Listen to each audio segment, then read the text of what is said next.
Suzanne Modell and Jonathan Adler with the Concerned Citizen Club, and they have a great guest coming up that you're not going to want to miss. First, I want to say hello and tell us a little bit about what Concerned Citizen Club is. Well, Concerned Citizens is a 42-year-old kind of political and social issue club. It's nonpartisan. We don't support any candidates, and we don't have any affiliation with a party, but we look at particular issues, and we do support one or another side on an issue. Okay. And we basically are educational in our goals. We have speakers. Sometimes sometimes our speakers are right here from the village, and we have book reviews. And in a sense, today, we're hyping a program that's a cross of the two. It's kind of going to be a book review, but it's a major speaker as well. So Jonathan, tell us a little bit about your guest speaker. That you're going to be doing this via Zoom, but it's certainly a big name that most Orange County people are very familiar with. Well, this is his book, and I just finished reading it. It's one of the most amazing books I've ever read on this or any other topic. And it's called Worse Than Nothing. It's called Worse Than Nothing, The Dangerous Fallacy of Originalism, which coincidentally is the exact same. Erwin Chereminsky, we should probably say his name at some point. Dean, UC Berkeley Dean, formerly the founding dean of UC Irvine Law School, Erwin Chereminsky. And you start introducing this as, you won't want to miss this. And those very words have been on our flyer for years and years. Don't miss it, people say, because that is what they say. Erwin was our first and second, third, fourth, fifth, sixth, seventh, eighth, and ninth year's speaker when we started our annual Supreme Court term review. And people loved him so much, and he loved how our audience, how informed and educated they are, and what good questions they asked him, that they kept inviting each other back, and I invited Erwin back. And so he is one of the nation's really most prominent academic and practicing commentators on the Supreme Court. So that's what the topic is. And and Erwin is just absolutely great. People love him. Thank you. And Suzanne, it's kind of his argument against the concept of originalism that a lot of conservative members of the court have come to really represent. Yes, that's right. He is trying to take on the idea that originalism is a plausible doctrine on which to decide cases. And among the points that he makes is that it's not really, it's a bit like interpreting the Bible. You know how many of us disagree about the Bible, even though we're kind of looking at the same things? Well, I think he would say that it's really difficult to know what was in the minds of the framers when they wrote these words, and that the words are written in such a way that they actually support a multiplicity of interpretations.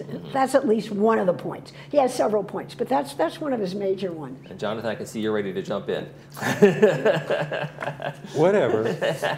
I have never seen a debunking, a takedown of a whole school of thought, a theory about interpreting, in this case, the Constitution, than what he does. And what Erwin is absolutely fair to the originalists. He quotes the justices who happen on this current court to be Thomas, who is the originalist of all originalists, Gorsuch, Amy Coney Barrett, and Alito doesn't claim that name, but he practices it, and Kavanaugh sometimes goes along with it. So there is now a majority, I mean a supermajority on the Supreme Court ready to do originalism. So Erwin quotes what they say about what originalism is, and it started a lot with Scalia, the late Justice Antonin Scalia, and before him, Robert Bork, who was Reagan's nominee in 1987 for the Supreme Court, and from whom the verb borked arose, who also happened to be my antitrust professor in law school. And So between them and the Federalist Society, he quotes the academics, the judges, he gives them absolutely their fair shot at claims, and then he takes each claim one by one and kind of separates it and organizes into about a half dozen subparts and absolutely debunks each and every claim. And the main one is that originalism is the only real theory, the only valid theory to interpret the Constitution, from which comes the main title, Worse Than Nothing, which really refers back to Scalia saying, at least we have a theory, originalism, for all its faults, which is better than you non-originalists. And Irwin begs to differ, and referring to that says, well, originalism really turns out such ludicrous results sometimes that it is worse than nothing. And that was reflected in the major decisions of last term and this term. Suzanne, when you guys bring in guests like this and others over the years, when people come, what do they get out of it? What's the response you get from kind of exciting speakers like this and exciting topics like this? Well, that's a great question. I would say that when things are at their best, people have new insights that they didn't have before. They have a sort of an aha feeling. And if we're on a hot topic, I'm not quite sure that the Supreme Court would render this kind of response, but if we're on a hot topic where there's some action, sometimes also what will happen is that our members of the audience will mobilize and will want to do something. So we may want to write some letters on the issue to our legislators, or we might want to have go down to somebody's office locally and talk to them about it. So the idea is to kind of get people to think a little bit further. Right. Take a deeper dive, and I think the world of social media, Facebook, and all those kinds of things, it becomes this echo chamber where I'm only hearing the things I want to hear. So I think a group like Concerned Citizens can really bring all sorts of perspectives. Like you guys say, you're nonpartisan in a sense, but you're really just kind of putting people out there with the information they have, right, Jonathan? It's like, here's an opportunity to just hear a deeper dive on a subject.